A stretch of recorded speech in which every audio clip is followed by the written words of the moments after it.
Bien, amigos, vamos a continuar con las entrevistas. Augusto, tú sabes que hoy, como señalábamos, es el día clave en el Congreso de la República y, por cierto, también el panorama político de alguna u otra manera se va a ir reajustando, ¿no? Tanto con el gabinete ministerial que preside Jiménez Mayor, como ahora con la elección del nuevo presidente de la mesa directiva del Congreso. Ayer se despidió Daniela Bugatás, digamos bastante nostálgico, ¿no? Yo lo sentí un poco nostálgico, ¿no? Reconoció que se habían cometido errores, que había tenido algunos roces con los congresistas, problemas con la prensa, pero en fin, es digamos una etapa superada, según él, y que ahora se va a convertir en un congresista más, ¿no? Ocupando su curul y bajando al llano, como así tiene que ser. Pero el escenario todavía está muy complicado porque hay dos temas que están, digamos, pendientes de solución: Conga en Cajamarca y el SUTET en varias regiones, que es una huelga que pone en peligro el proceso educativo nacional, porque ya son varias semanas, si no meses, con estos conflictos del magisterio frente a las autoridades regionales y también del gobierno nacional. Juan Cheput, el ingeniero Juan Cheput, es un alto dirigente de Perú Posible, ha desempeñado el cargo de ministro de Trabajo durante la administración de Alejandro Toledo, ha sido consejero presidencial y además es un hombre bastante ducho en la materia política, porque además tiene especializaciones en materia de gestión política y también en temas relacionados con la estructura del Estado, que es un tema que vamos a abordar con él, porque muchos de los conflictos que hay en nuestro país es porque todavía no se ha emprendido una verdadera reforma del Estado peruano. Ingeniero Juan Cheput, qué gusto nuevamente saludarle. De igual forma, para mí es un placer, Alberto, estar acá en esta conversación contigo, con Augusto, y felicitarte públicamente por este reingreso a lo grande. Yo creo que el Perú gana mucho, realmente, como una voz como la tuya, en el aire, no solamente por la docencia, sino también por la decencia. La docencia porque educas, con tus preguntas, con tus comentarios, y la decencia demostrada en largos años de trayectoria. Es un honor estar acá en esta entrevista. Muchas gracias por sus palabras. Gracias, ingeniero Cheput. Bueno, como ya habíamos reseñado desde muy temprano con Augusto Vázquez sobre la temática política, este escenario, ¿cómo lo advierte Juan Cheput y su partido? Es decir, un escenario en el que ya inclusive más o menos se viene definiendo que hay una participación no abierta, ni directa, ni profunda de Perú Posible, pero sí estos encuentros del presidente Ollanta con el presidente Alejandro Toledo, como que marcan ya un derrotero más definido, ¿no? Un derrotero político más definido. Es indiscutible que a nuestro partido, a mi partido Perú Posible, no le interesa en absoluto socavar al gobierno del presidente Ollanta por una sencilla razón. Creo que los partidos democráticos tienen que poner el hombro en circunstancias difíciles, sobre todo cuando vemos que hay un clima de conflictividad a nivel nacional. No es una alianza propiamente dicha, sino es un apoyo a través de nuestros votos en el Congreso y en la formación de opinión, lo cual no nos lleva a claudicar de una crítica que consideramos debe ser necesaria cuando vemos que hay cosas que no le convienen a la nación. Por ejemplo, hemos sido muy críticos cuando hemos visto que ha habido 17 muertos en un corto periodo de tiempo. Creemos que esa no es la vía para solucionar los conflictos, sino más bien para exacerbarlos. Sin embargo, cuando vemos que el presidente Ollanta toma una decisión seria, como la de cambiar el gabinete, y plantea una nueva lógica, en la cual no solamente las palabras y los gestos son los que predominan, sino los nuevos nombres al frente de las carteras, pues vemos de que el Perú podría estar ingresando a una etapa en la cual el diálogo, la reconciliación y la apuesta por el consenso sean el nuevo derrotero. Es una fórmula evidentemente no política que ha funcionado en algunas circunstancias en la historia, ¿no?, de nuestro país. Sin embargo, casi siempre nos hemos visto arrastrados por posiciones bastante irreductibles, como es el caso de lo que está ocurriendo con Santos y sus aliados allá en Cajamarca. Usted ve que, ingeniero Cheput, que este problema de Conga se va, se va a lograr una solución a corto o mediano plazo, o estamos viendo un escenario todavía muy complicado? ¿Cómo lo observa usted? Depende cómo lo aborde el gobierno, porque el diálogo... Específicamente lo de Cajamarca, ¿no? El diálogo puede ser inmovilizador. Es decir, nos podemos pasar hablando meses, años y no llegar a ninguna concreción. Entonces, lo primero para que haya un diálogo es que tiene que haber objetivos concretos. Y el objetivo concreto tiene que sincerarse desde el momento que uno dialoga. Nosotros creemos que uno de los problemas que ha habido cuando se nombró al padre Garatea y a Monseñor Cabrejos es que no había el interlocutor del gobierno. Entonces veíamos a los sacerdotes viajando a Cajamarca y viniendo a Lima a informar. Con el ministro Juan Jiménez yo creo que se llene ese vacío, se van a nombrar interlocutores para que esta dinámica sea mucho más ágil y se pueda llegar a una solución. Ahora, si se apostaba por el camino de la represión, ese es como darle un pan de dulce, ¿no? Una perita en dulce a los radicales, que es lo que buscan en el escenario. Sin embargo, el diálogo los obliga a tomar acuerdos. Yo creo que el gobierno tiene que ponerse una fecha límite, como sucede en cualquier proceso de conversación, plantearse objetivos concretos y empezar a negociar sobre esa base. Lo que usted acaba de decir justamente lo han recogido varios analistas políticos. Y el propio presidente Humala ha dicho que ya no se van a resolver los problemas a patadas, dice, ¿no? Así está exactamente el titular. A patadas no. Ahora vamos a privilegiar el diálogo. Antes de llegar a utilizar a la policía se utilizará el último recurso. Pero, y claro, y una garantía de eso es Wilfredo Pedraza. Digamos, porque yo lo conozco, él sé que desde que el último puesto que tuvo en la Defensoría del Pueblo, ¿no? Ha auspiciado. Sin embargo, pues los conflictos en nuestro país son muy particulares. Lo que sucede, mi querido Alberto, es de que hubo un lamentable problema, que fue la falta de pericia política del anterior premier. El anterior premier, de repente, llevado por esta falta de experiencia, quiso solucionar los conflictos utilizando la fuerza. Si bien es cierto, la ley ampara el uso de la fuerza al Estado, ¿no? Por definición constitucional. En situaciones extremas. En situaciones extremas. Eso es lo que querían las personas que se oponían a una serie de proyectos a nivel nacional. Sin embargo, cuando se prioriza el diálogo, uno obliga a que los puntos de vista se pongan sobre la mesa. Entonces, al ponerse los puntos de vista sobre la mesa, el gobierno dice, yo quiero esto, los antagónicos dicen, yo deseo esto, y se llega a un acuerdo. Entonces, yo creo que esa debe ser la prioridad. Pero el gobierno cometería un error si no pone plazos y si no pone un marco de trabajo. Si en el supuesto se agota ya la posibilidad de diálogo, luego de haber puesto el objetivo central, el gobierno tiene ya la obligación de hacer cumplir la ley. Pero primero es el diálogo, primero no es la represión. Entonces, en esa secuencia, si el gobierno se dice, de acá a unos 5 meses, 6 meses, 4 meses, no llegamos a un acuerdo, bueno, pues vamos a tener que ver otras vías.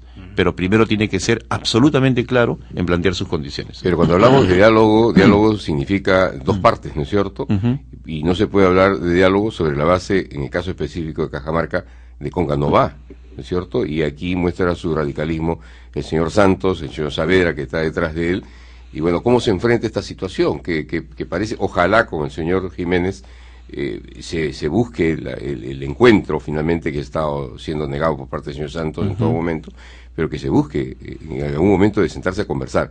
Pero la radicalización de ellos mismos, y durante incluso el estado de emergencia, es de no acatar las disposiciones del Ejecutivo. Entonces, ¿cómo conversar y buscar una solución a un conflicto cuando una de las partes dice su negativa es no, para recién conversar? Efectivamente. O sea, Gregorio Santos apenas, la frase con la que recibió el gabinete Jiménez fue Conganova, ¿no? Bienvenido, señor Jiménez, Conganova. A mí me pareció inclusive un poco atinado en lo político, pues demuestra una intransigencia que no va de la mano con su propia solicitud de diálogo. Pero la mejor forma de combatir eso, y te lo digo por experiencia, es que el gobierno defina sus objetivos y los plantee con absoluta claridad. Planteados los objetivos y el plazo, se los tiene que mencionar a la otra parte. La otra parte puede decir Conganova y el gobierno puede decir Congasivá. Entonces, el matiz, Congavá pero solamente con 2 lagunas, Congavá pero con tecnología de punta, etcétera, etcétera, puede llegarse a dar.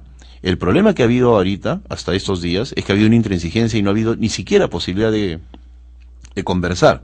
Desde ese punto de vista, los facilitadores, que tienen la obligación de convocar a las dos partes con sus objetivos claros, es importantísima. El problema también es la ambigüedad del gobierno. En un principio el gobierno, en principio dijo Congavá, pero con condiciones. Congavá, pero, o sea, uno no puede dar un mensaje ambiguo. Eso lleva a la otra parte a que encuentre los puntos débiles de la tesis del gobierno y los explote. Bueno, pero parece que esto ya se ha rectificado con las últimas declaraciones que hemos escuchado al presidente, ¿no? De acuerdo, de acuerdo. El presidente como que está rectificando esta posición que se tuvo de ambigüedades y ha señalado que, en primer lugar, este será un gabinete del diálogo, ya eso es importante. En segundo lugar, va a generar, según él, mayor confianza en las partes enfrentadas, es decir, tanto el gobierno regional como el gobierno nacional. Claro, el punto clave aquí, desde mi perspectiva, es los frentes, es el frente. Es decir, es que hay una cosa. Yo creo que Santos, inclusive, debe estar reflexionando, ¿no? Si está pensando en su futuro político, de que esto no le está saliendo bien, ¿no? Que esto lo está perjudicando políticamente. Entonces, yo diría que no, ¿no? Porque yo he tenido oportunidad de visitar Cajamarca. ¿Ya? El gran problema de fondo no le corresponde al gobierno, sino a la misma Yanacocha, su trayectoria. Lamentablemente Yanacocha tiene una trayectoria de mentiras que ha hecho que la gente no quiera. El gobierno puede tener la máxima voluntad. El gobierno también lo ha señalado. El gobierno tiene muy buena voluntad, claro, pero el Yanacocha gobierno también ha señalado la responsabilidad de Yanacocha, claro. Entonces ya no se le cree. Entonces, mira, cuando nosotros vemos estos conflictos ecológicos, hay en todo el mundo. Pero en el caso específico de Cajamarca, hay un tema que es la trayectoria de la minera.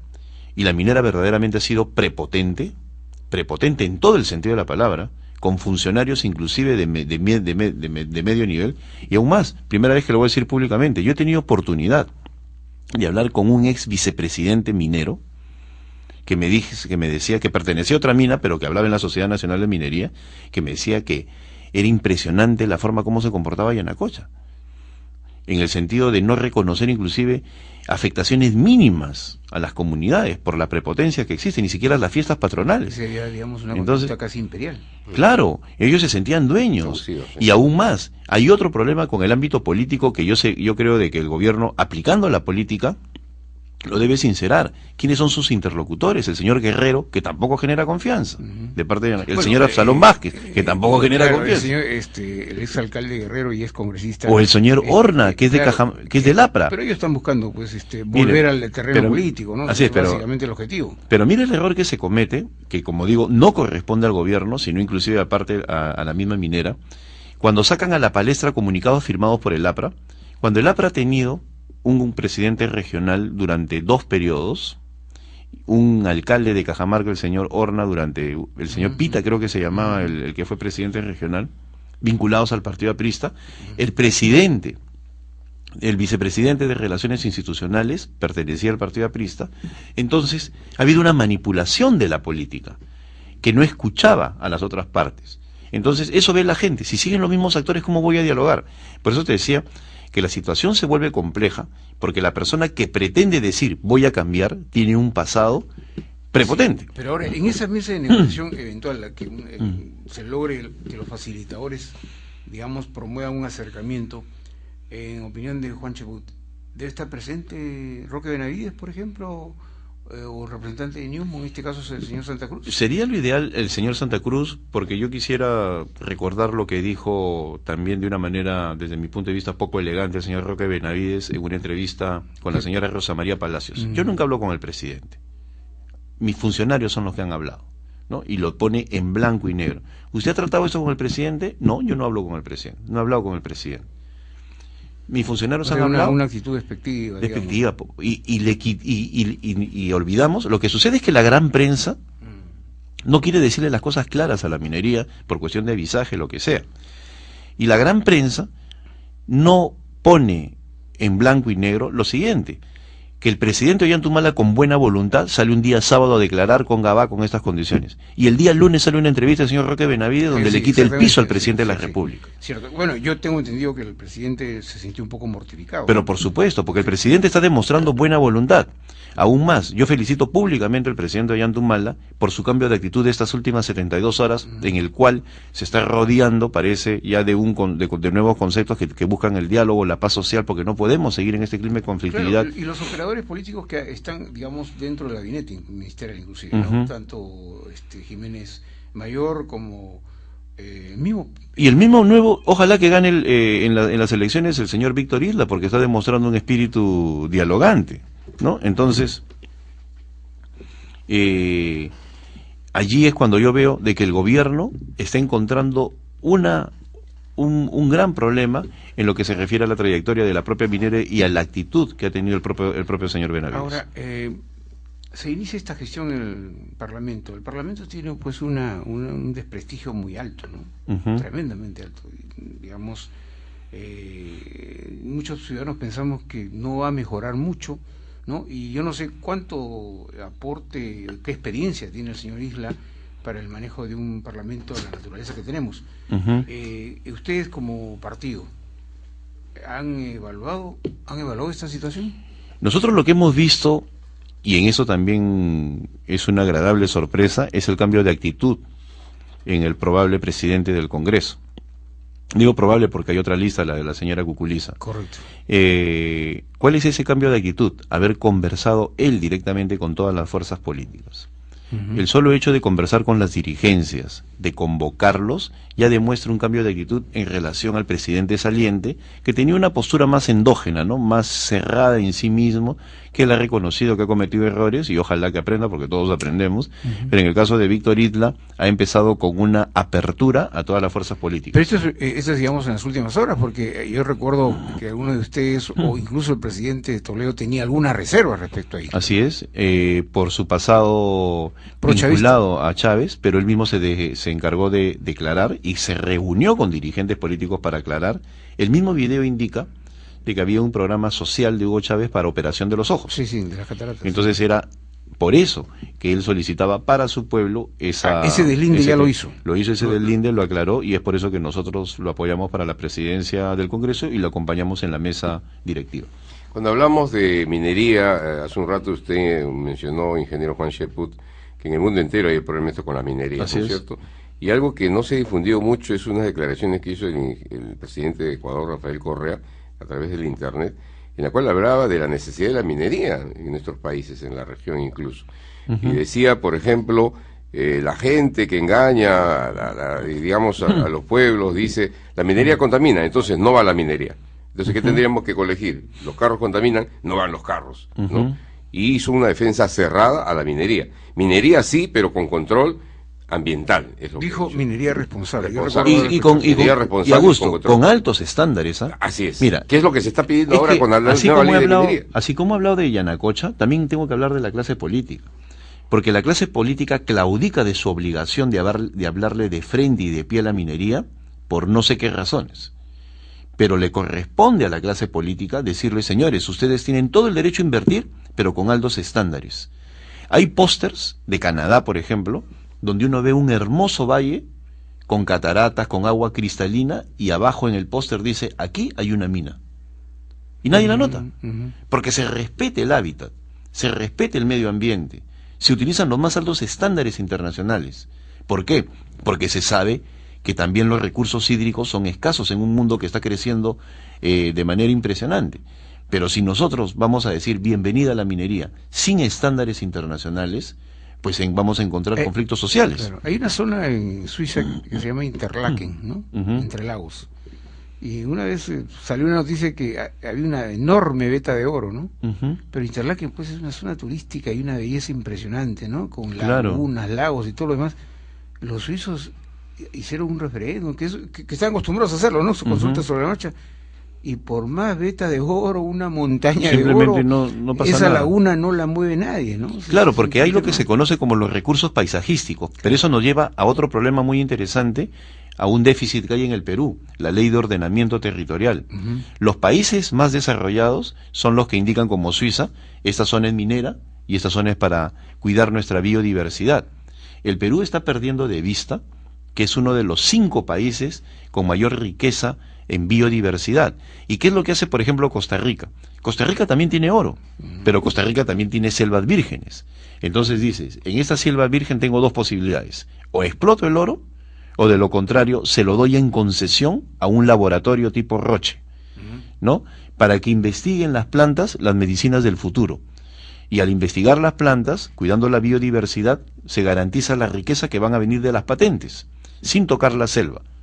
Entonces, el oro es escaso, el oro se acaba, pero el estudio de las plantas, de la medicina y de la biodiversidad va a ser permanente en el tiempo y lo cuido para las futuras generaciones. Estamos conversando, dialogando con Juan Cheput, el ingeniero Juan Cheput, miembro de la Comisión Política, alto dirigente de Perú Posible, sobre la situación política nacional, y le habíamos planteado ¿qué podemos esperar los peruanos de este mensaje, ¿no? Este sería el mensaje que digamos que genera alguna expectativa respecto a qué se va a hacer más adelante, porque ya se sabe que las cosas que el gobierno ofreció en materia de el salario mínimo, por lo menos ya se cumplió, la ley de la consulta,